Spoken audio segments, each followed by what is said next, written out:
네, 박수 치셔도 됩니다. 네, 우리 메시아 찬양대 귀한 찬양 감사를 드립니다.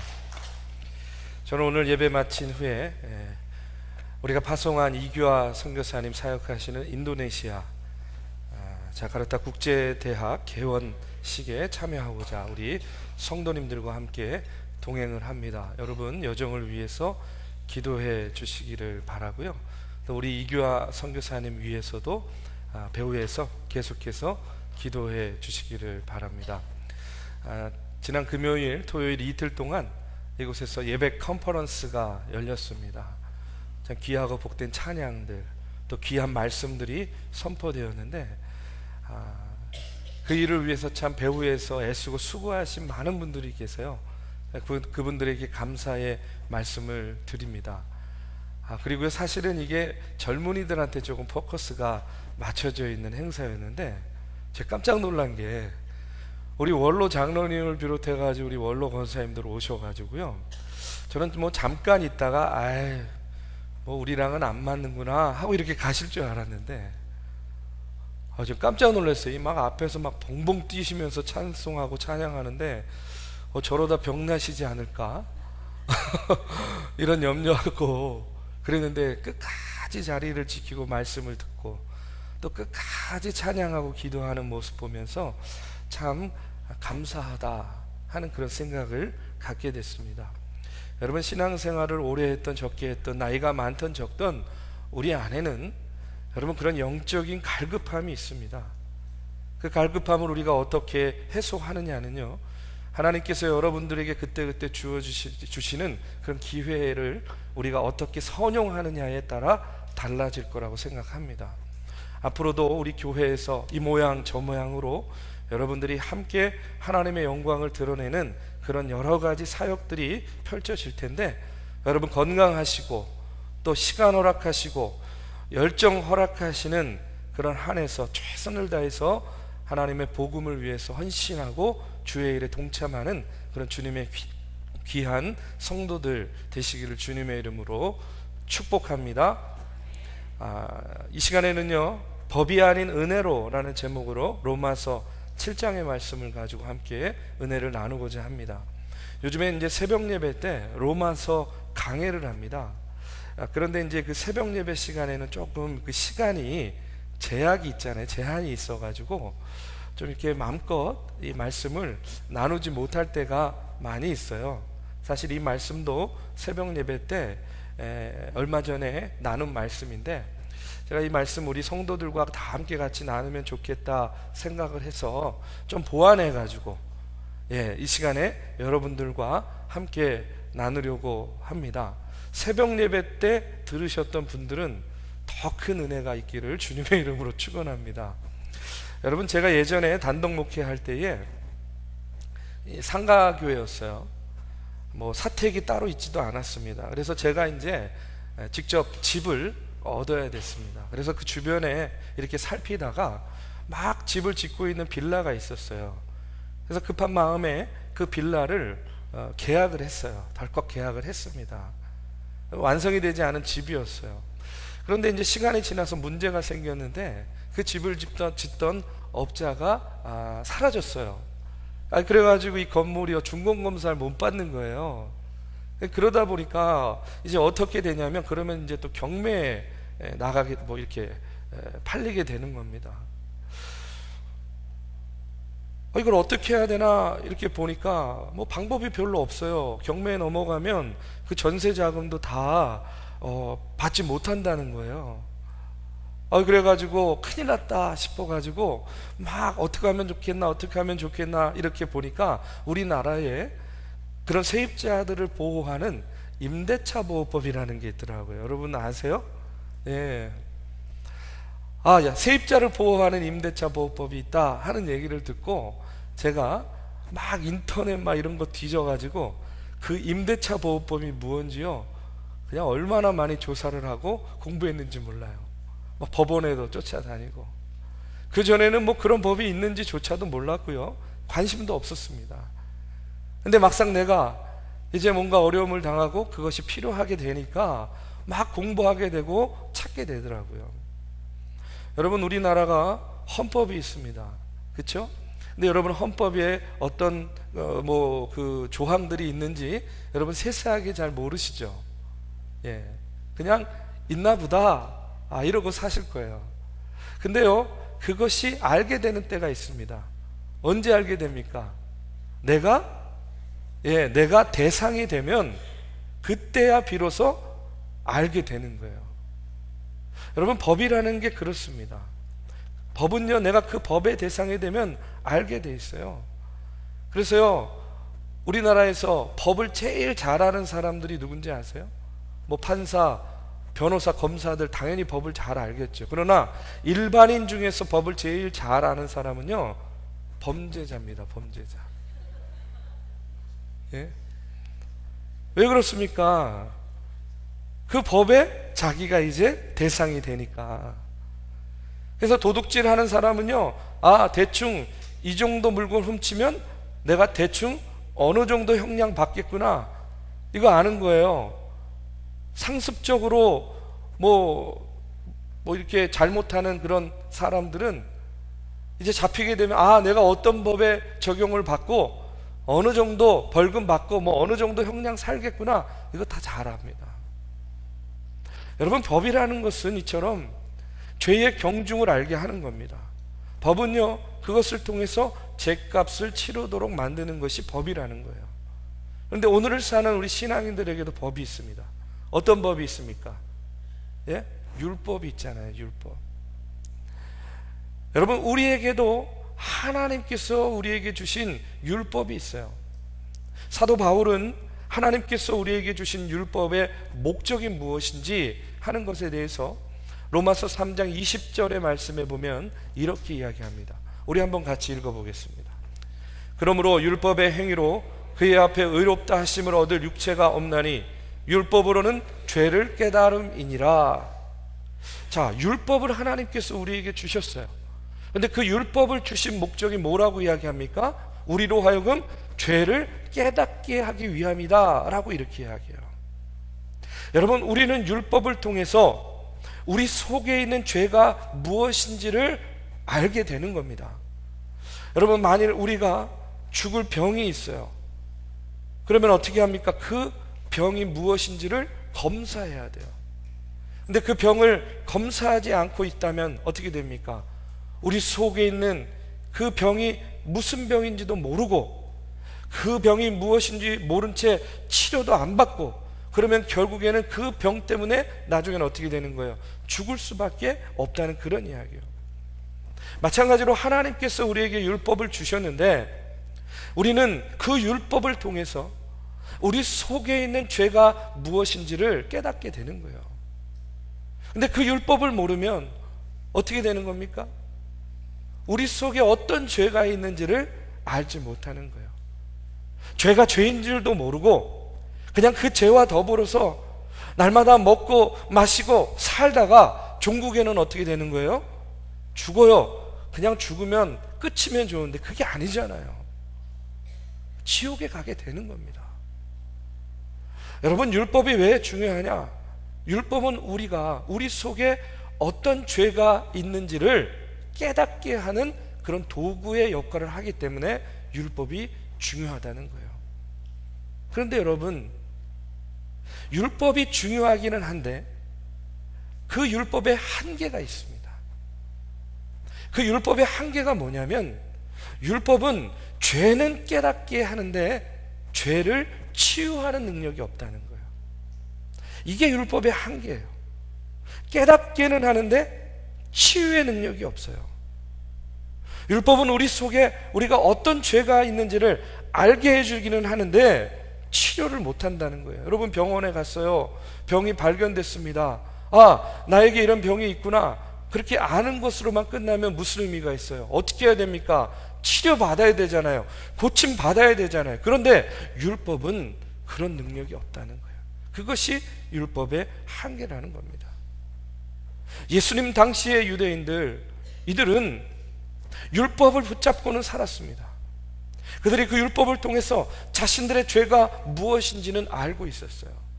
그런데 문제가 뭐였냐면 그 죄를 치료하지 않고 그냥 알고 그냥 그 율법만을 붙잡고 살았기 때문에 결국에는 어떻게 된 거예요?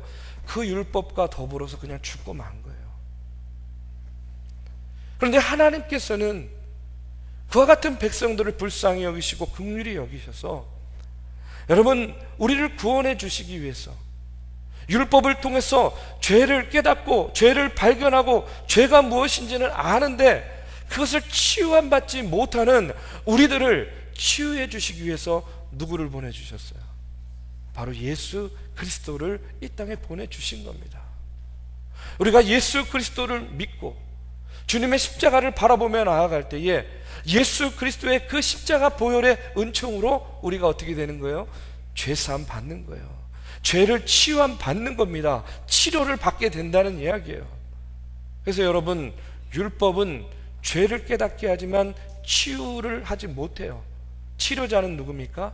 바로 우리 예수 그리스도다 하는 사실을 우리가 다시 한번 분명히 깨달아야 될 줄로 믿습니다. 그렇기 때문에 여러분, 이제 우리는요, 율법을 붙잡고 사는 사람이 아니에요.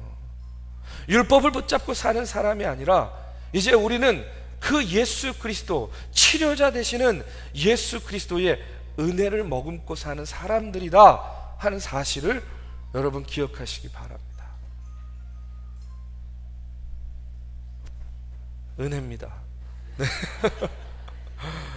벨이 멈췄습니다. 예. 자, 다시 한번 말씀드립니다. 여러분, 이거 굉장히 중요한 거예요. 네. 좀 옆에서 도와주세요. 네. 자, 하나님께서 우리에게 율법을 주셨는데 그 율법은 어떤 능력이 있다고요? 죄를 깨닫게 하는 능력이 있다. 근데 한계는 뭐라고요? 치유를 하지 못한다는 거예요. 그래서 그 한계를 극복하기 위해서, 우리의 죄를 치료해 주시기 위해서 누구를 보내주셨습니까? 예수 그리스도를 보내주셨어요. 이제 우리는 율법을 붙잡고 사는 사람들이 아니라 예수 그리스도를 붙잡고 사는 사람들입니다. 우리는 법으로 사는 사람들이 아니라 예수 그리스도의 십자가 은혜로 사는 사람들이 되었다는 그런 이야기예요. 여러분, 오늘 우리에게 필요한 믿음이 무엇이냐? 바로 이겁니다. 나와 하나님과의 관계는 여러분 더 이상 율법적인 관계가 아니라는 거예요. 여러분, 저와 여러분의 관계는요, 어떤 관계입니까? 비즈니스 관계입니까? 예? 가불의 관계입니까? 아니잖아요. 저와 여러분의 관계는 예수 그리스도께서 맺어주신 은혜의 관계인 줄로 믿습니다. 마찬가지로 우리와 하나님과의 관계는 그 전에는 율법적인 관계라고 생각했는데 예수 그리스도를 통해서 이제 우리와 하나님과의 관계, 우리와 주님의 관계는 어떤 관계가 되느냐? 은혜의 관계가 됐다는 거예요. 그런데 문제가 뭐냐면 대부분의 사람들, 크리스찬들이 예수 그렇게 오래 믿고 그렇게 말씀 오래 듣고 그렇게 신앙생활 오래 했는데도 불구하고 예수 그리스도를 구주로 믿습니까? 네, 믿습니다. 이렇게 믿음의 고백을 함에도 불구하고 여전히 하나님과 나와의 관계가 율법적인 관계에 머무른 그런 신앙생활을 하고 있다는 겁니다. 사도 바울은요, 그와 같은 유대인들, 그와 같은 우리들을 향해서요, 오늘 하나님과 우리의 관계를 결혼 관계를 통해서 설명을 하고 있습니다. 오늘 본문 말씀 1절에서 3절의 말씀입니다. 형제들아, 내가 법하는 자들에게 말하노니 너희는 그 법이 사람이 살 동안만 그를 주관하는 줄 알지 못하느냐? 남편이 있는 여인이 그 남편 생전에는 법으로 그에게 매인받으나 만일 그 남편이 죽으면 남편의 법에서 벗어나느니라. 그러므로 만일 그 남편 생전에 다른 남자에게 가면 음녀라. 그러나 만일 남편이 죽으면 그 법에서 자유롭게 되나니 다른 남자에게 갈지라도 음녀가 되지 아니하느니라. 이렇게 이야기해요. 자, 여러분, 아주 나쁜 남편이 있습니다. 네, 아주 나쁜 남편. 그런데 이 남편이요, 아내를 날마다 때리고 난폭하게 굴어요. 자신이 정한 어떤 룰이 있어요. 규칙이 있어요. 근데 그 규칙에서 조금만 벗어나도 막 구박합니다. 막 못살게 굽니다. 난폭하게 굽니다. 여러분, 이런 남편 살기 쉽겠습니까? 어렵겠습니까? 왜 대답들을 안 하세요? 여러분, 감사하시기 바랍니다. 지금 여러분의 남편이 이런 남편이 아닌 것을. 왜 아멘이 없으세요?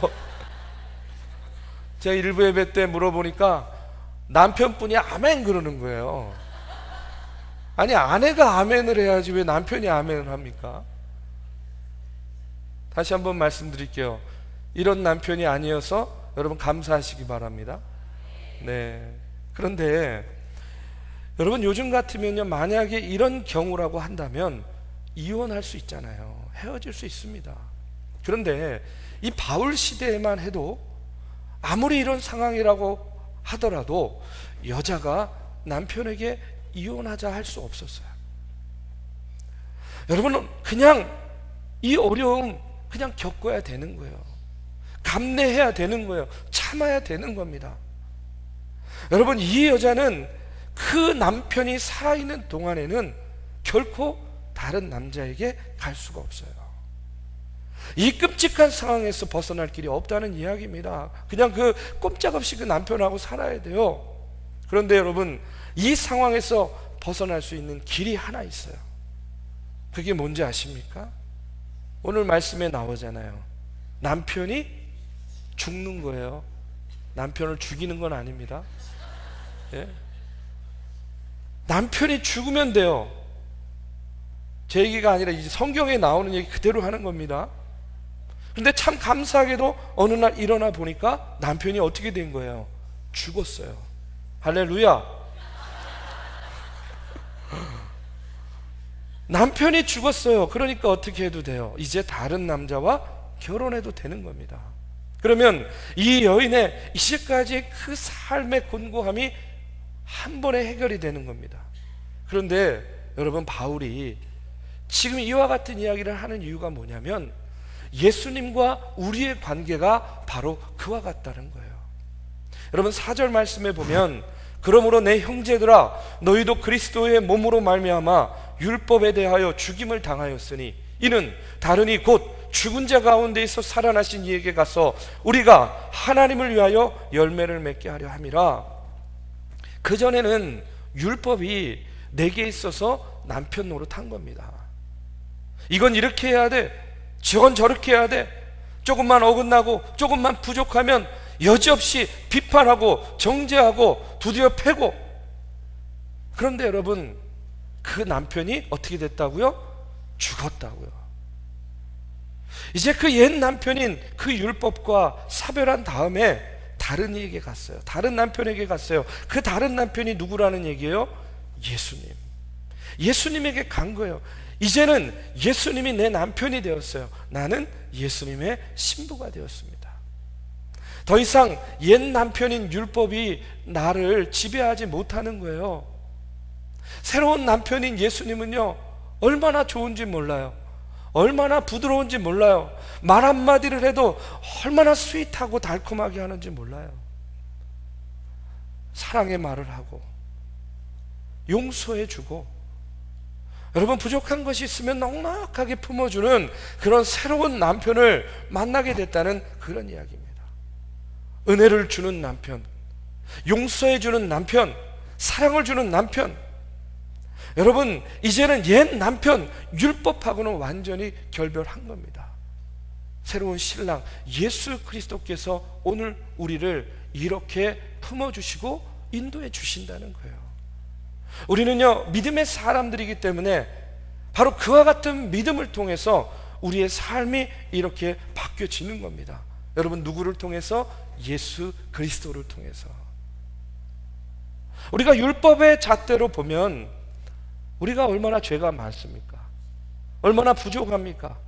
그런데 그럼에도 불구하고 우리의 남편인 예수 그리스도께서는 우리의 그 부족함을, 모자람을 탓하지 않으시고 용서해 주시고 품어 주신다는 거예요. 이제는 그렇기 때문에 우리가 더 이상 율법의 종노릇하는 삶이 아니라 바로 신랑 되신 주님과 더불어서 하나님의 은혜 아래 사는 사람이 되었다 하는 사실입니다. 근데 앞서도 말씀드렸죠.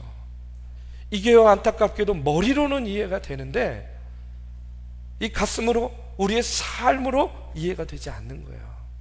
신앙생활을 보면 여전히 율법에 매여 있는 삶을 살고 있다는 겁니다.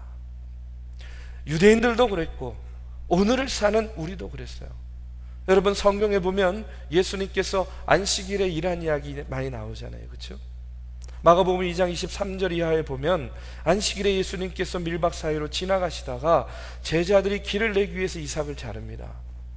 또 안식일에 회당에 들어가서 손 마른 사람을 고쳐주기도 합니다. 이런 모습을 보면서 바리새인들이 어떻게 해요? 예수를 죽이려고 해요. 왜 그렇습니까?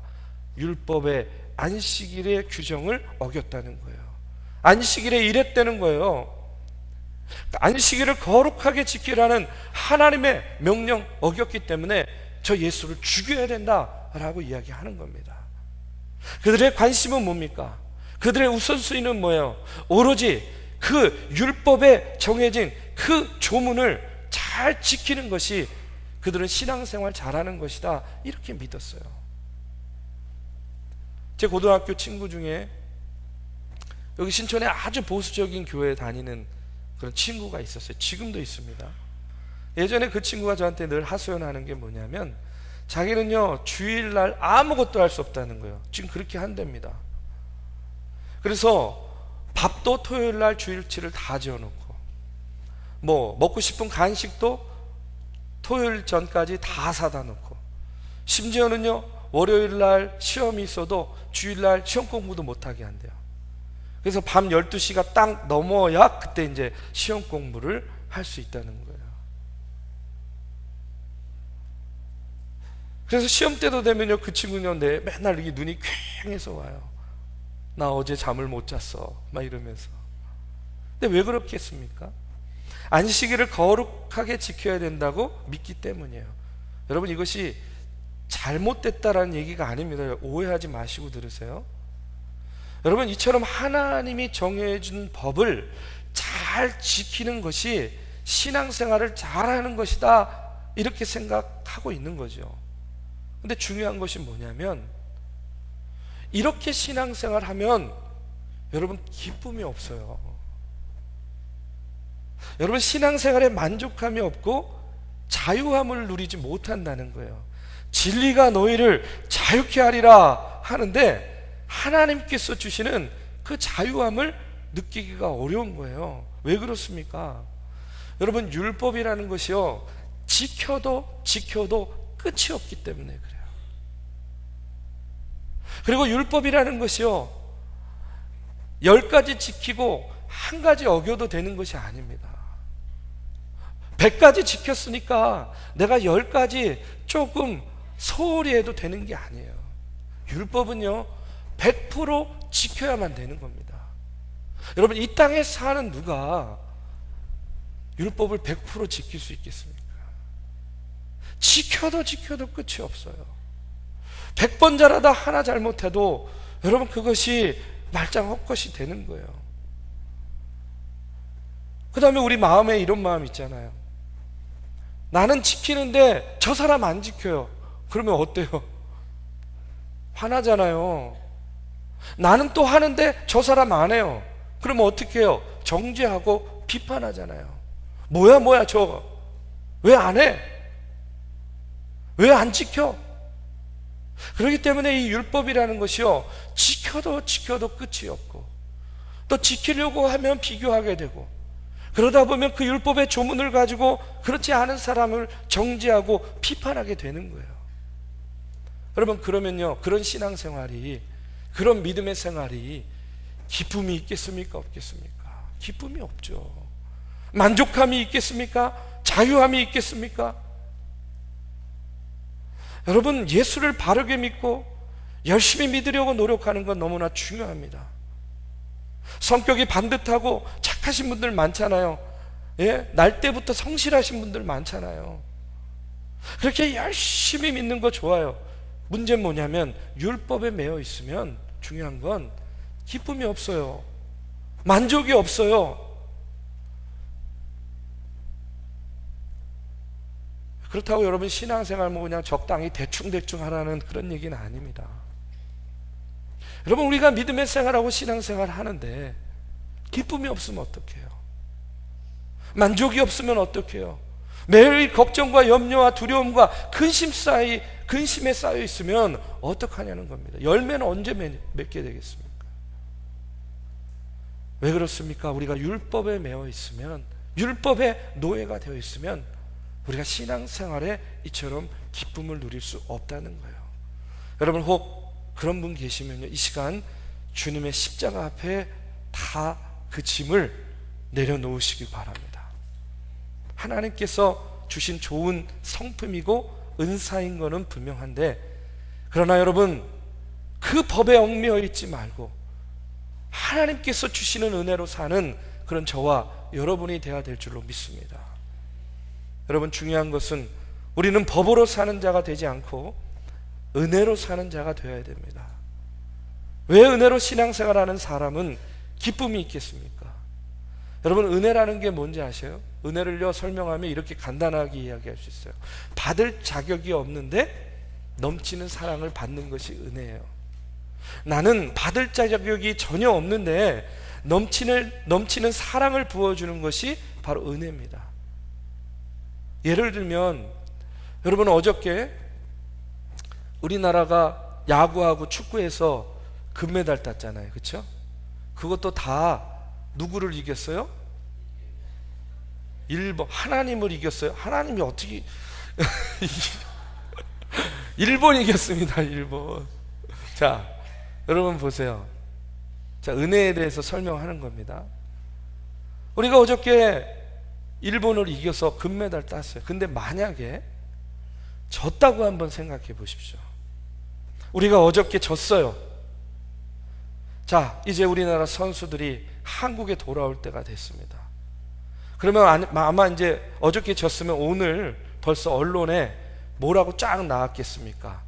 한국, 일본의 참패, 뭐 이제 이런 식으로부터 나와가지고 최정예 선수들을 보냈는데도 불구하고 일본에 무릎을 꿇었다, 뭐 이런 기사들 나오겠죠. 그 밑에 댓글은 어떻게 달리겠습니까? 그럴 줄 알았다. 인도네시아에서 돌아오지 마라. 나가 죽어라. 뭐 이제 이런 비난들이 그 댓글로 달리겠죠. 근데 무엇보다도 아마 선수들이 졌으면 선수들도 어떤 마음이겠어요? 아, 이제 우리는 한국에 들어가면 죽었구나. 욕먹겠구나. 달걀세례 받겠구나. 당분간 조용히 살아야지. 내가 엄청난 비난, 엄청난 욕을 받을 거다, 이런 마음을 갖고 이제 들어오는 거예요. 그런데 여러분, 공항에 딱 들어왔는데 계란 세례를 받고 수많은 욕을 먹을 줄 알았는데 괜찮다, 수고했다, 우리는 당신들이 이기고 지는 것 때문에 당신들을 응원하는 것이 아니다. 여러분, 계란 세례가 아니라 플랜카드를 다 걸어놓고 수고했다, 대한의 아들들아, 만약에 이렇게 그들을 환영하는 것을 만약에 우리 선수들이 봤다고 한번 생각해 보세요. 자신들은 욕먹을 줄 알았는데, 비난받을 줄 알았는데 오히려 이게 무슨 일이지? 나는 도저히 그런 칭찬을 받을 자격이 없다고 생각했는데, 그런 격려도 위로도 내 것이 아니라고 생각했는데 이게 웬일이야? 여러분, 그 마음이 얼마나 기쁘고 감격하겠냐는 거예요. 여러분, 그럴 때 바로 쓰는 표현이 뭡니까? 은혜다. 은혜다. 나는 받을 자격이 없는데 내가 넘치는 사랑을 받아요. 넘치는 격려를 받아요. 그럴 때 뭐라 그러는 거예요? 은혜다라고 이야기하는 겁니다. 왜 은혜로 신앙생활하고 왜 은혜로 사는 사람에게는 기쁨이 있느냐? 바로 그런 겁니다. 율법적인 시각으로 따지게 되면 여러분 한번 생각해 보십시오. 저와 여러분 가운데 누가 칭찬받을 사람이 있겠습니까? 누가 하나님 앞에 온전히 설 수 있는 사람이 누가 있겠습니까? 율법의 시각으로 보면 여러분, 저같이 부족한 사람이 어떻게 주의 종이 될 수 있고 어떻게 이 강단에서 하나님의 말씀을 선포할 수 있겠냐는 거예요. 그런데 부족함에도 불구하고, 모자람에도 불구하고 하나님께서 저 같은 사람도 은혜로, 우리 주님께서 저같이 부족한 종도 은혜로 품어주셨기 때문에 지금 이렇게 목회하고 이렇게 말씀 전하는 거 아니겠어요? 나는 도저히 받을 자격이 없는데 내가 하나님으로부터, 주님으로부터 이런 사랑을 받으니 저는요, 날마다 뭘 고백할 수밖에 없습니까? 하나님, 은혜에 감사합니다. 고백할 수밖에 없는 거예요. 여러분, 마찬가지 아닙니까? 여기 계신 누구도 하나님 앞에 온전한 모습으로, 자랑스러운 모습으로 설 수 있는 사람이 누가 있겠습니까? 율법적인 눈으로 하나하나 그 조문대로 따지면 여러분, 우리는요, 하나님 앞에 설 수 없는 가련한 존재들이에요. 죄 많은 존재들입니다.